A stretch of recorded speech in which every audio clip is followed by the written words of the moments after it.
Why are you here?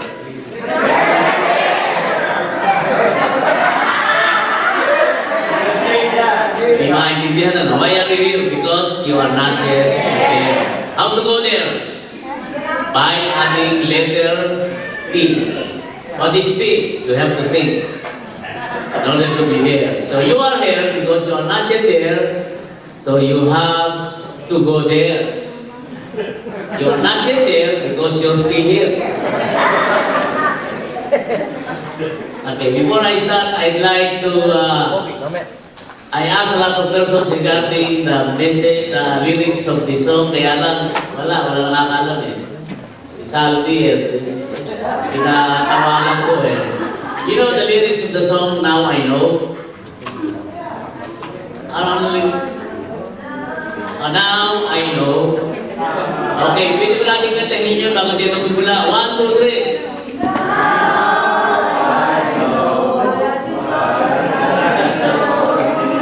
Okay, hindi ko kasi inamot yung kantangin. Hindi ko kasi inamot yung kantangin, pero pilambasan ko.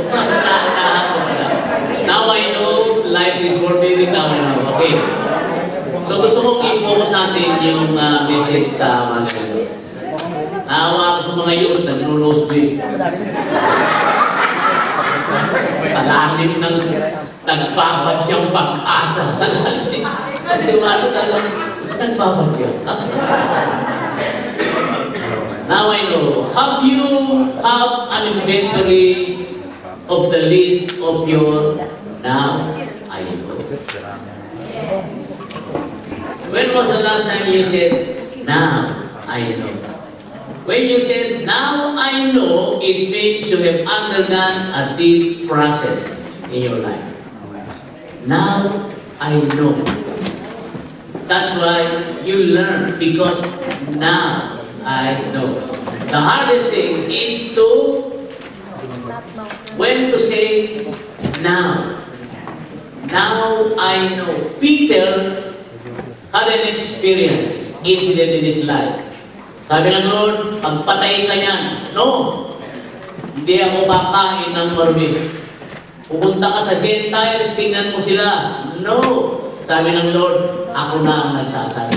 Then after that, Peter said, now I know. You see that? Now I know. What's the use of reading the Bible if you will never say, now I know? You attended the Sunday service and you don't even say, now I know. Oh, I know that long time ago. Now I know. Now I know. Sinabi ng mga talata sa Bible na ang tao nagsabi ng now I know. Even God said it. When finally Abraham over Isaac, and then nung bibigay na sabi ng angel, no. And then God said, now I know. Wow. Nag-inventory ako ng aking mga now I know. When I remembered my incidents, now I know, I have proven that these are the turning points in my life. A person who will not say very often, now I know, you don't change your perspective. You stay in your comfort zone. You are too safe because now I know statement belongs to those people who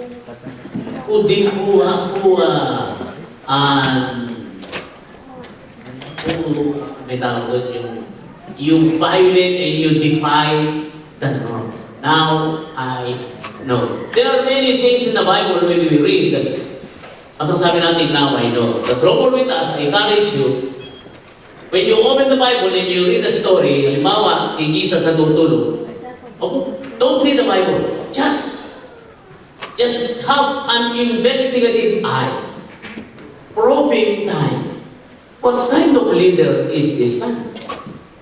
The leaders are in danger and yet they manage to sleep. Ang sama ng leadership ito. Dapat gano'n, iniimbestigahan mo ano to. Otherwise, marami kayong frustration sa buhay because of so many things that we don't understand. Yan ang maganda sa Diyos eh. Habang lumalaki tayo, nagpapakita siya. Our knowledge of Him is dependent on His revelation. And His revelation is dependent on how you fear the Lord. Psalm 25:14, as the Bible says, the Lord confides to those who fear Him. May sikreto ang Lord, at ang sikreto ay narito. Now, gusto kong tumingin tayo sa isang tao na nagkaroon siya ng napagandang now I know. And I can tell you, I'm very proud that this is the story of a woman. Ang Diyos, pag merong magandang ipakita sa mundo, laging sa babae, pinapatawag.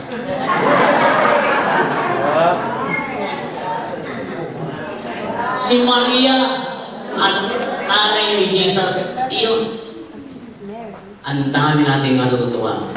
Now, I would like you to open your Bible, if you have, in 2 Kings chapter 4, 1-7. This is the story of a widow. Let us find the widow's wisdom. It starts with 2 Kings chapter 4, 1-7. Yan, okay. The wife of a man from the company of the prophets cried out to Elisha, your servant, my husband, is dead. And you know that he revered the Lord. But now his creditor is coming to take my 2 boys as his slaves. But Elisha replied to her, how can I help you? Tell me, what do you have in your house? Your servant is nothing there at all, she said, except a small jar of olive oil. Elisha said, go around and ask all your neighbors for empty jars. Don't ask for just a few. Then go inside and shut the door behind you and your sons. Pour oil into all the jars. And as it is filled, put it to one side. She left him and shut the door behind her and her sons. They brought the jars to her and she kept pouring. When all the jars were full, she said to her son, bring me another one. But he replied, there is not a jar left. Then the oil stopped flowing. She went and told the man of God, and he said, go sell the oil and pay debts. You and your sons can live on what is left. What happens to you when a tornado, a tsunami hit your life? When there are crises, how could we overcome? Can you live? Can you get some? Now I know. I don't know kung anong mga crisis nyo ngayon. But remember, crises are inevitable. They are everywhere, anytime. Wala siyang promotion, wala siyang pasabi. Basta darating na lang. Amen? Now, ano ginawa nitong byuda? Anong ipinakita ng Lord sa kanya? Number 1, anong ginawa ng byuda? Wisdom in overcoming her crisis. Number 1, the widow knew where to go in times of need. If you have something with your teeth, where will you go? Of course, to a hardware. Hindi ka pupunta sa Home Depot, di ba? You go to a dentist. If you have something wrong with your you have a sickness, of course, to a doctor. A plumber, when you have something sa inyo, you go to the plumber, electrician. Now, when you don't have money, where will you go? Definitely, not to the pastor. Amen? That's the craziest thing that you would ever do. You have financial crisis, and you go to pastors who have also financial crisis. No way. There is no wisdom. Diba? There is no wisdom. Pero, again, we are put to shame every time we change our perspective. Sabi rito, the wife of a man, there is no name. And even the prophet, the husband, Prophets cried out to Elisha, "Your servant, my husband, is dead. And you know that he revered the Lord." Kaya talaga ang buhay, pagka ginagalang mo at talagang addicted ka sa paglilingkod ng Diyos, crisis is coming. Everybody say, Amen. Amen. Don't be surprised, huh? When you ride in an airplane, don't be surprised of the turbulence. Grabe ganito pa na rin, no? No. When you enroll in a school, ang dami pa lang assignment? No way. No, you must be prepared. You must know that. When you are born, maybe you do not know that life is a struggle. And yet, some of us are still surprised. Ba't ganito buhay? Pinasa mo ba yung pinirmahan mo sa Lord nung ikaw yung tinanggap mo siya? Maybe well. Diba? Kaya sabi ng Panginoon, don't be surprised, sabi ni Peter, when the fiery ordeal is coming upon you. For your life is like faith to be tested. Again, last year I said, wars end, but struggles don't. Amen? So don't blame God when there are struggles. You thank God there are struggles. Why? It means your life is still normal. Kaya sabihin mo sa katabi mo, normal ka pala. Okay. Kala ko kasi ganun eh. Normal ka pala, though you don't look like. Sabi rito, she cried out. Hindi sinabing, she came to Elisha and told the problem. No, she cried out. Because there is price talaga. The creditor is coming. Maybe narinig niya yung yaman. Hindi ba, tinatag dito, nagkaroon ka ng financial crisis, wala kang bahay, wala kang ano. Ang hirap, di ba? Sa Pilipinas, hindi pa masyado. Kasi pwede kang mamasok ng bahay na may bahay doon. Lagay ka ng konting kanin, konting ulo. Lahat na. Di ba sa Pinas eh? Pero yan hindi natin, di ba? So, and ito pinakamaganda. If you are a widow in Israel, you are not allowed to work. There is no synagogue benefits in Israel.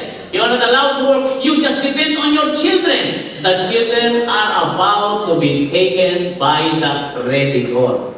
Kung sino man yung creditor, walang pangalan. Pinrotektahan talaga ng Lord. Alam niyo ba, posible ang 1 Kings 18, ang pangalan ng propetang ito namatay ay si Obadiah. According to that, si Obadiah, he took care of 100 prophets. For 1 year, hinahati niya, binabigyan tubig, pagkain, because hinahati ni Jezebel.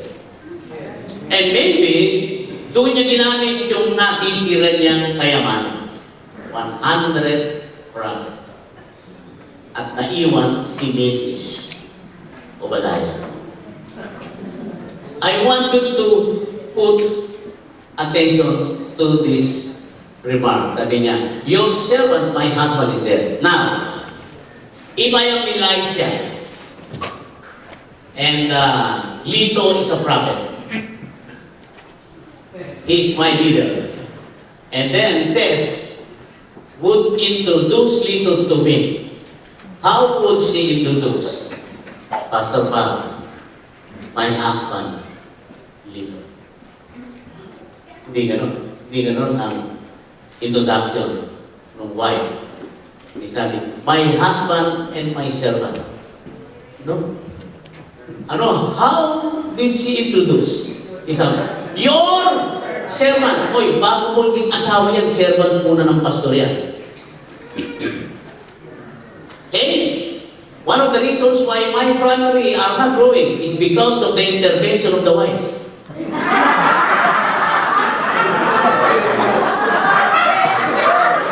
Kaya ka na magpakasal ni pastor. Puro lang kayo kasama. Then I talked to him, sabi ko, alam mo, pag hindi mo pinaliwanagan ng maganda with professionalism, sa laki ng pangarap natin, hindi pwede ganito na. Kaya mahirap mag-develop kasi malaking pangarap. Kung maliit ang pangarap, kahit wala tayong relasyon, plastikan lang, hi, Wala naman tayong pangarap na malaki. Pero depressed, kailangan yung lampak natin eh. Pero wala ba nalaman ng misis na sa akin dahil kinukuha ko rin. Ilang araw pa kita sa isang linggo, ilang kitang oras kasama. Isang beses lang, 2 beses lang. O, diba? Nagkaroon pa tayo ng hindi na magdama.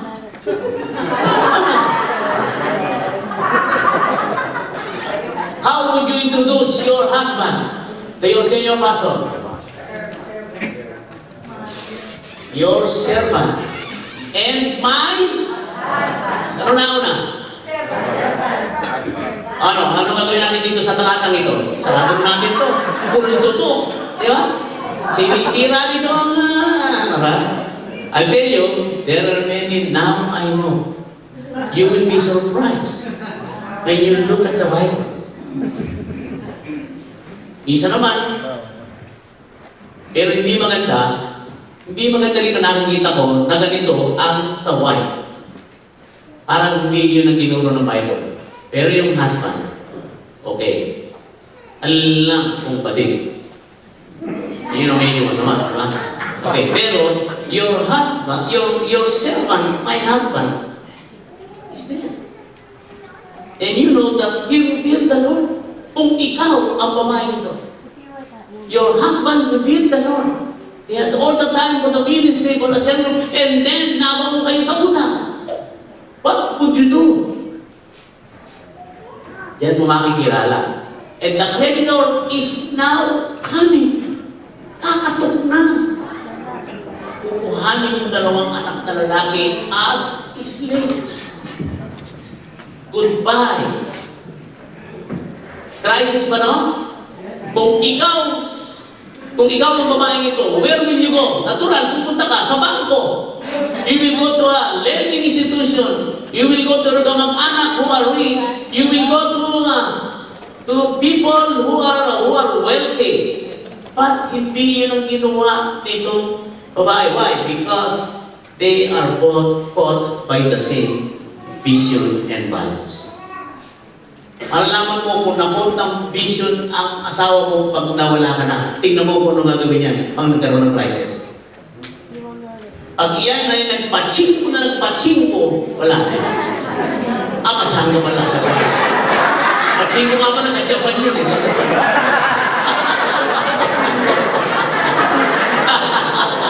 Pachanga pala yun. Wala siyang wisdom. Isa nga pala, I am not praying that you will have crisis, but if ever there will be, and I'm sure, whether it is your fault or it is the process of the Lord, I do not know. But I want you to be prepared in advance, because to be forewarned is to be forearmed. Diba? Bakit may mga tao nag-invento ng parachute? They are negative. Are they negative? No. They think in advance. They know it. Kung walang mga taong mapag-isip ng ganyan, insurance companies will never prosper. Eh bakit? 2 punto pa lang kumuha na ng lote sa forest law. Bakit? Business? Pwede. Ay ngayon, bumili ka. Kung kailan nandun ka na, saan ka bibili? Palibasa, alam mo hindi na ikaw ang maghihirap yung mga iniwan mo. Di ba? Ano ba? Toy, kung sa katabi ko, bumili ka na ha? Bumili ka na. Papahirapan mo yung mga anak mo. Talaga sa Pilipinas, pag mayroon ng matay na ganyang pastor, mga pastor na-offer ako, na-pastor, hirap na hirap ng simbahan. Nagkakagulo, puro text. The Lord has impressed in my heart that you are the man who will be used. Our outstanding balance in the hospital is 200,000. Kilala ko ba ito? Hindi eh. At pati ibang simbahan, hindi lang sa simbahan nila. Why? Maybe there is no wisdom, there is no preparation. Pag sinabi mo yan, they will be offended. So better not. Kaya nga discipleship is very, very important. Naiinis ako sa primary ko pag hindi umuulan ng buhay nila. There's something wrong. Why? Problemahin kita pag nagkaroon ng crisis. Problemahin kita pag nagkaroon ng crisis. Hindi pwede yan. Kailangan by hook or by crook. Kailangan nakalinya tayo sa plano ng Lord sa atin. Not to harm you, but to yeah. So where you will go if you have crisis? Unang-una, sa tao na nagbigay sa inyo ng napakaraming magandang bagay. Amen? Huwag niyo siyang iwasan. So kung may problema kayo sa pera, ang ino kayo pupunta? Kay Pastor Bong. Kung kayo pupunta sa akin, malayo ako. Ano i-expect nyo sa pastor nyo? Pera? Hindi. Ano? Itong mga style na to. Ito na ang ginawa niya. Ito natin, baka dumukot eh. Pangalawa, the widow knew that solution will be unusual. Naku, pinaikot-ikot na kayo. Ako, takto, ito gagawin. Paikutin ko to. Say the Lord. Ayan. Elisha replied to her, how can I help you? Oh, there is concern. Tell me what do you have in your house? Oh, there's something wrong pala nga eh. Kukuhanin na nga eh. Dalawang tanong lang nung Elisha. Dalawang tanong lang ni Elisha nyo. And then, I'll tell you, there will be a lot of miracles and now I know. If you are a cell leader, your cell members, I believe, they will go to you if they have crisis. Number one, you must do it. How can I help you? At least they will know that you're interested. How can I help you? Tell me what do you have in your house? Crisis nga eh, natural. Your servant has what? Everybody say that. Your servant has nothing at all. Nothing at all. She said, except a small jar of olive oil. Now, do you know that God made nobody nothing? Whether you like it or not, every one of us here has our own except. Everybody say except. You inspect, you accept, and you explore your except. Except a jar. These are except a jar. Except a jar. Oh, gano'n. What? Do you know your except? If you have a problem in your partner, the solution is not to go to other partners.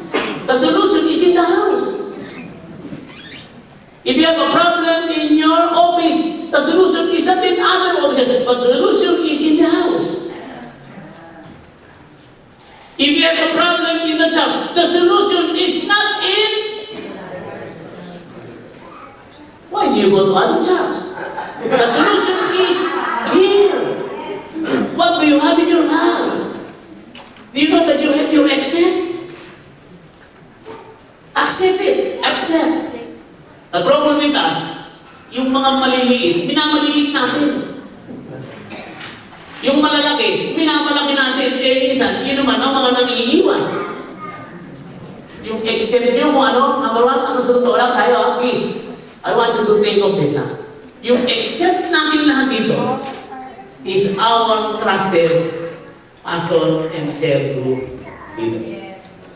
Yan ang mga accept nyo. Huwag niyong i-expelled. Amen? Are you understanding something?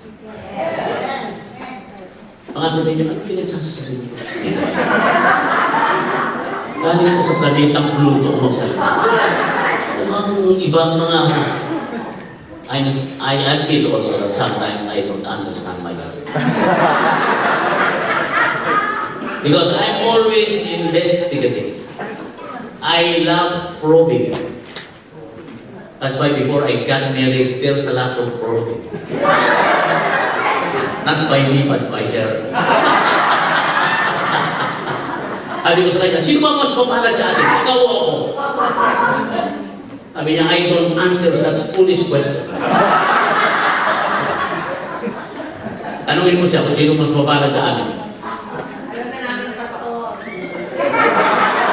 Nabayaran na yun, nabayaran natin. Except, everybody say, except. I have my own except. Walang taong wala. But the trouble is, we are too negative. Because we are not forward, we are not forward. When crisis hits our life, we lose control, we panic.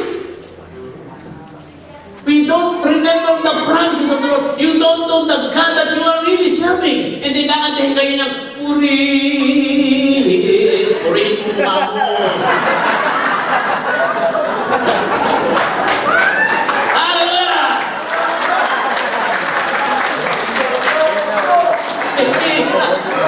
Mahal na mahal kita sa Panginoon. Kahit hindi grisan, pogi, pinagpapalit mo, mahal na mahal kita. Yeah? How great thou art. Come on, let us mean what we sing and let us sing what we mean. How great is our God. Nagpapanik eh. How great is my honey. Ay mga kapatid, please lang ako, I beseech you, let us try to put an end on the things that contradict our devotion. Nag-report tayo, maganda, nag-testimony tayo. Wala pa akong narinig testimony na siniraan ng Lord. In the nature of the congregation, grabe pala si Lord, di ba nakakasahan niya? Nang-iiman pala yan. You will never do it here. But I'll tell you, you do it many times when you're alone. When you're alone, you do it many times. Kaya character can be seen when you're alone. What do you do when you're alone and you're in the midst of crisis? You're in the midst of tsunami, everything. How do you react or do you respond? What is your, how do you treat the Lord? Is still great. Kantahin pa rin ninyo yung mga kantang maraming kanta tayo na kinakanta na minsan sabi ko, totoo. Minsan yung iba, yung Lord, I surrender all. Ano? Hindi ka makapagsabing sa mister mo, you surrender all. Hello?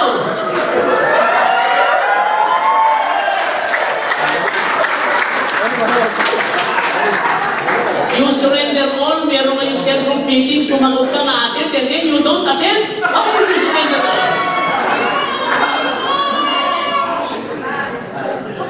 99% of my job, wala akong ginawa kundi ayusin ko ang aking mga primary at yung relationship ko sa primary. Why? Kasi pag naayos ko yun, everything is okay. Everything is okay. Alam kaming trabaho, doon sila. And remember, the headaches, the heartaches come from the 12. No tears, no 12. Sometimes 12 is the reason why you will find your bankruptcy. Apa bankrupt dito? Wala pa, hindi pa naman ha? Mga bad debt, siya nang gagaling. Natural. But you accept it. What do you have in your hands? The widow knew that solution would be unusual. Kaya nung binigay niyan ganito, imbis nagtaka. Sabi nito, Elijah said, verse 3, go around and ask, oh, ano daw? Ito na nga eh, tumarating na yung maningingil. Kumbay, ito na. He is coming. He is coming and he will take away the 2 boys with his big umbrella.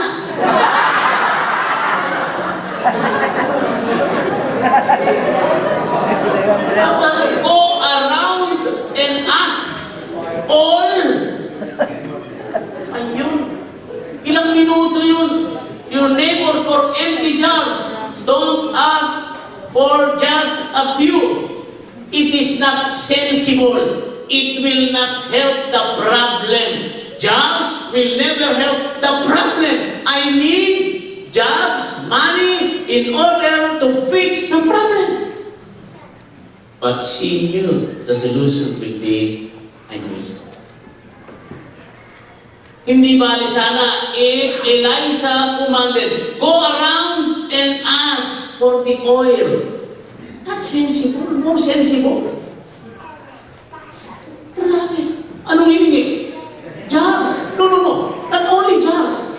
Empty jars. Di bali sana kung mga Noritaki, China wares, mga antique. Don't ask for just a few. Ito pa, ikalawang kabaliwan. Then go inside and make sumba.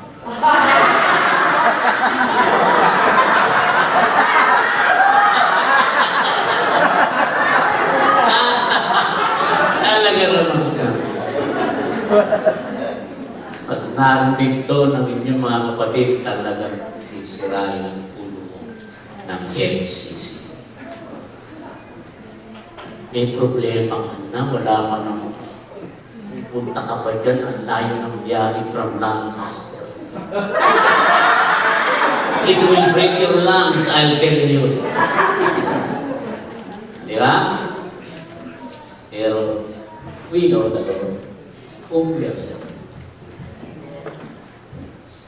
Yan, so that we can also sing our own now. I know. Then go inside and shut the door, you and your sons, pour oil into all the jars. See, you just put feeling. If you were that widow, how would you react? Ano kaya yung facial expression niya? Ganun kaya? See? But nothing is impossible to those who are caught by the reason. Now, there are 3 requirements for the problem to be solved. Number 1, you have to borrow from your neighbors. You don't have to buy. You are disqualified. You have to borrow. Okay? Anyway, we are experts to that. We borrow. Then you borrow from all the neighbors. And then number 2, empty jars. That's number 2. Ito pinakabigat. Number 3, don't ask for just a few. If you borrow little o konti, you're disqualified. Kung kinuha mo ng walang paalam, you're disqualified. Kung kinuha mo ng may laman, you're disqualified. Why? What kind of God are we serving? Pinibigyan tayo ng kahiyang ganito. So that His glory may be manifested.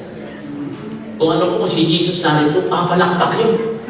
Ayun, nakalik. If you were the widow, do you think you can obey? Yeah, but not by faith.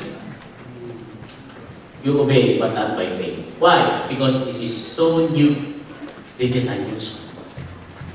Kaya alam sa totoo lang, kahit nag-iiba, tamad na tamad kayo magbasa ng Old Testament. Iwag kang excited. Kaya lang mahirap kaya pinakasalan. I want you to feel homesick. Whenever the word is heard, I want you to feel homesick and you will not finish this service. You go home because you are so excited to open your own Bible and read. Diba? Katapos ng baseball at football. Then go inside and shut the door. You and your sons. Natama yung mga anak. Hindi. Anak pa lang, tumadaan na sa process. They see. Eh, mga anak ninyo, and then they are so pleasant because they see. Kasi tayo, makata pa lang. Ibubuhos, pinagbubuhos na lang eh. Ibubuhos. Take pa nga ako eh. Don't underestimate the children. Mas matindi mo yan. Pagka hindi kayo nakita ng mga anak nyo nag-iika po, lalampas kayo. Kaya sa amin in our church, I am really excited. I'm challenging the parents. Bigyan nyo yung anak ninyo ng pay and growth. And then papupuntahin sila so that ang kita niya maging mga bata. And that would make an impact. Hindi yung ikaw lang nag-ibig. Ito talaga yung pag-ibada. Bigyan mo yung bata. Bigyan mo ng $500. So pagbigay mo. Bigay mo sa pastor dito. O doon sa box dito. They would say, amen. What's the solution? What's the wisdom? The widow knew where to go in times of need. The widow knew that solution will be unusual. And then last, the widow knew that faith principle is at stake.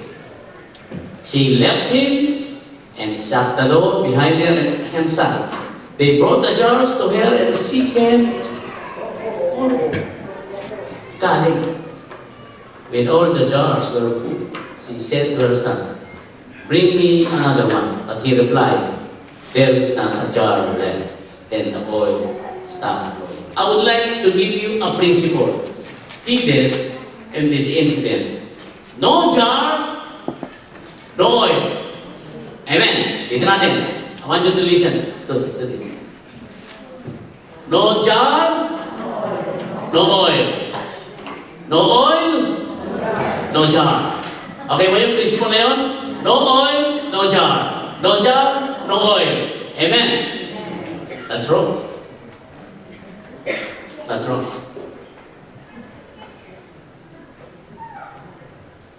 Next year, I will finish the topic because that's the leading of the Holy Spirit.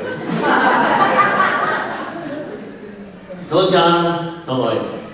If there is no jar, no oil principle, meaning the oil is dependent on the jar. If there is no more jar, there is no more oil.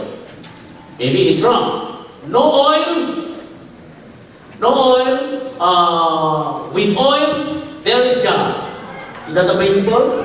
No oil, no jar, no jar, no oil. No jar, no oil. No jar, no oil. I'll tell you, even then there is no jar, there is still oil. The trouble is, it stopped flowing. The oil will always be there. The blessings, the favors, the guidance of the Lord will always be there. Nothing can exterminate, nothing can eliminate the oil. But your jar will not eliminate the oil. The jar will just stop the flow. Aanin mo ang pag-ibig kung hindi nag-flow. Aanin mo ang pinakpit kung hindi nag-flow. Aanin mo ang pagandang bagay kung hindi nag-flow. Dekorasyon lang. Do you know that some of the promises of the Lord? Dekorasyon lang. I remember when we were newly married, naikwento ko na sa inyo. Nasa bahay kami, kaysa nag-iisa ko, kumakain ng alyansa. Nakita ko, yung aming cabinet, kitchen cabinet, punong-puno ng mga regalo sa aming kasal. Mga nunitaki. Habang nakakanya, kumakain ako sa pinggan na ordinary. Wala na talagang kaplanong gawin ng pinggan na. Abay, magra-rapture na, hindi ba nakakadaan? Anong silbi nito? They are there just to satisfy our eyes. Mga business. Yung mga naritago mo, Ellen, nasa ilalim ng baul, ayaw mo ilabas yan.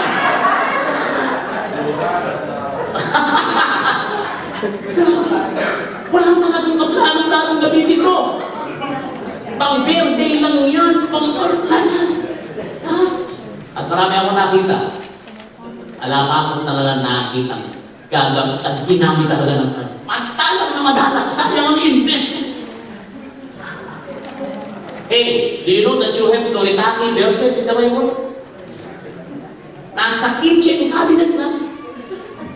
The Lord is my shepherd. Ay siyang nagkuhan. Ang ganda nun. Ayaw mo mag-flow.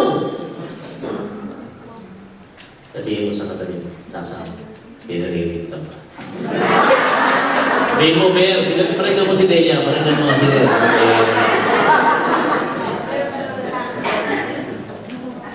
Alam mo, pagka kabindi yung plates, even though it's only tinapa, it's only tuyo. Sumasin. Kahit walang ulam, lumalabas ang mga. Sabi sa akin ng Lord, wasakin mo yung kitchen cabinet. Wasakin mo yung kitchen cabinet. That imprisons, that stop the flowing of the Noritake verses. Hello, are you still there? Yeah. No jar, no oil. No, there's still oil. The trouble is, it stopped flowing. It is flawless. What kind of life is that? All the oil are flawless? Ay, ako. You are low. Buhay ordinary. Your king song must be, ako ay isang mahirap. Now, I know. Now, I know. Lord, whenever there are crises, it is an event for the Lord, for you to take the center stage and gawin mo yung kanyang screenplay. Remember, he is the best director. You will be the best supporting actor and supporting actress if you will be prepared. Mga kapatid, alam ko sa buhay na ito. Number one, tatlo lang kalaban natin sa ating Christian life. Inis, init, init. Inis. Init, inis, init. Naiinis ka talaga. Number one yung init. Grabe. Tagal ko ng jars na ito mga set members ko. Jarinin ko na itong mga ito. And some of the jars are broken. Do you know that your office mate is a jar, empty jar? Your kapitbahay is an empty jar? And the oil is coming. Kaya lang, bring the jar. Don't let us not be weary in doing it. Or in doing that. We will reap if we do not give up.